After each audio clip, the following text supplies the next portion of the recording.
পুরুলিয়ার পাঞ্চেত পাহাড়ের কোলে হারিয়ে যাওয়া সোনার বাংলার একটা ইতিহাসের পাতা আমাদের সামনে আজও খোলা আছে।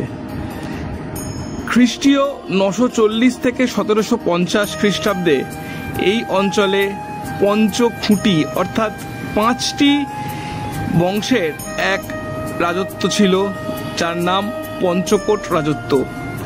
তাদেরই তৈরি এই মন্দির, এবং এখানে এই মন্দিরটি ছাড়াও আরও বেশ কিছু মন্দির ছিল, যার মধ্যে অন্যতম বর্তমানে ধ্বংসপ্রাপ্ত কল্যাণেশ্বরী মন্দির এবং ঠিক পাশেই কঙ্কালী মাতার মন্দির, যে দেবী ছিলেন এই বংশের কুলদেবী।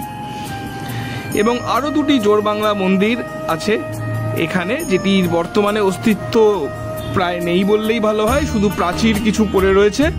এবং এখান থেকে বেরোলেই এই চারপাশেই আপনারা সেই মন্দিরের ধ্বংসাবশেষ দেখতে পাবেন।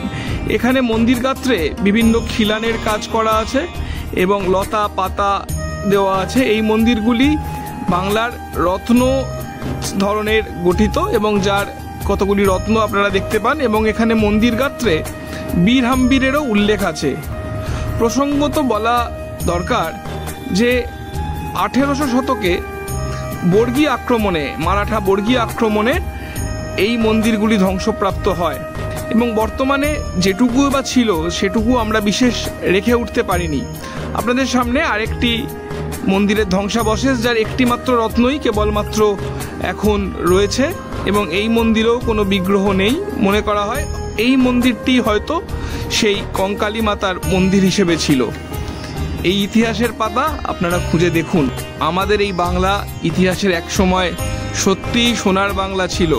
ভেবে দেখুন সেই সময় এই অঞ্চলের রাজপাট ঠিক কীরকম ছিল।